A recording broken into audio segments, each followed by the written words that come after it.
चुका है। अब हमें यहाँ पे क्या काम करना है, हमारा जो ब्लॉग है वो डेटाबेस में सेव हो चुका है। हमें काम ये करना है कि हमें जो हमारा ब्लॉग है उसको अपने होम पेज पे डिस्प्ले करवाना है। तो होम पेज पे हम कैसे डिस्प्ले करवाएंगे अपने ब्लॉग को, चलिए वो भी देखते हैं। जैसे हमने यहाँ से अपने ब्लॉग को फेच किया है डेटाबेस से, वैसे ही हम यहाँ पे करेंगे अपने होम पेज वाले इंडेक्स पे। तो यहाँ पे मैं लिखूंगा डेटा इज इक्वल टू, यहाँ पे मैं लिखूंगा डेटा इज इक्वल टू, यहाँ पे मैं लिखूंगा blog dot query dot all. ठीक है जी, मतलब कि जितने भी हमारे डेटाबेस में ब्लॉग्स हैं, ब्लॉग टेबल में जितने भी हमारे ब्लॉग टेबल में जितने भी हमारे ब्लॉग्स हैं डेटाबेस में, उन सभी ब्लॉग्स को हम यहाँ से रिट्रीव कर रहे हैं अपने डेटा वेरिएबल में, और इस वेरिएबल को हम अपने होम पेज पे यहाँ पे सेंड कर देंगे। तो यहाँ पे मैं लिख दूंगा data is equal to data. ठीक है जी, तो इस डेटा के थ्रू, इस डेटा में हमारे सभी ब्लॉग्स हैं जो हमारे डेटाबेस में सेव हैं, और इन ब्लॉग्स को हम अपने index.html पेज पे सेंड कर रहे हैं। ऐसे मतलब कि अगर हमें अपने टेम्पलेट में डेटा को सेंड करना है तो हम ऐसे डेटा को सेंड कर सकते हैं। अब डेटा वेरिएबल के थ्रू ही हम अपने ब्लॉग्स को डिस्प्ले करवाएंगे अपने इंडेक्स पेज पे। चलिए इसको हम यहाँ पे सेव करते हैं और देखते हैं कि हमारा जो ब्लॉग है वो रिट्रीव हो रहा है या नहीं हो रहा। ठीक है जी, हम जाएंगे अपने index.html पेज पे और यहाँ पे हम करेंगे अपने ब्लॉग्स को डिस्प्ले। तो यहाँ पे मैं लिखूंगा फॉर लूप का यूज करूंगा। यहाँ पे मैं लिखूंगा फॉर, और यहाँ पे मैं लिखूंगा ब्लॉग इन डेटा। ठीक है जी, तो यहाँ पे इन तो इसने पहले से ही लिखा था, तो यहाँ पे हमारे ब्लॉग्स आ जाएंगे और यहाँ पे हम क्या करेंगे, अपने ब्लॉग्स को डिस्प्ले करवाएंगे। तो यहाँ पे मैं लिखूंगा ब्लॉग डॉट टाइटल, उसके बाद मैं लिखूंगा यहाँ पे ब्लॉग, उसके बाद मैं यहाँ पे लिखूंगा ब्लॉग डॉट ऑथर।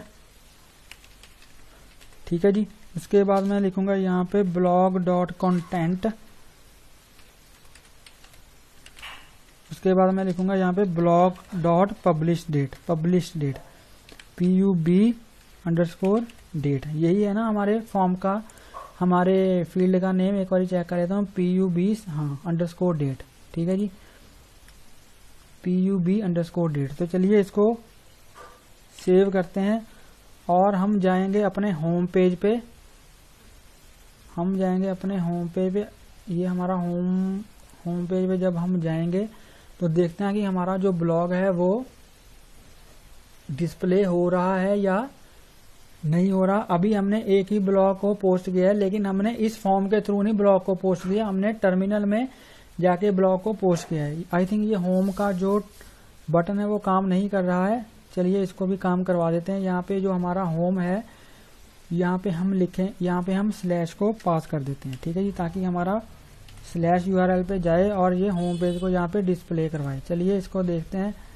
इसको मैं यहाँ पे करूँगा सेव, और यहाँ पे हम जाएंगे होम पेज पे। तो होम पेज पे जैसे हम जाएंगे, ये देखिए हमारा जो ब्लॉग है वो डिस्प्ले हो रहा है। ठीक है, ये फर्स्ट ब्लॉग, ये सचिन, ये है ऑथर का नेम, ये है इसका कंटेंट, ये मेरा पहला ब्लॉग है, और ये है इसकी डेट। ठीक है फ्रेंड्स, अभी हमने इसको अच्छे से डिस्प्ले नहीं करवाया क्योंकि यहाँ पे मैंने BR वगैरह का यूज नहीं किया, इसलिए ये एक लाइन में आ रहा है। अगर मैं यहाँ पे BR का यूज करूँ तो ये नीचे आ जाएगा। ठीक है जी, एक काम करता हूँ, दो BR का यूज कर देता हूँ ताकि ये थोड़ा इनमें स्पेस हो आपस में।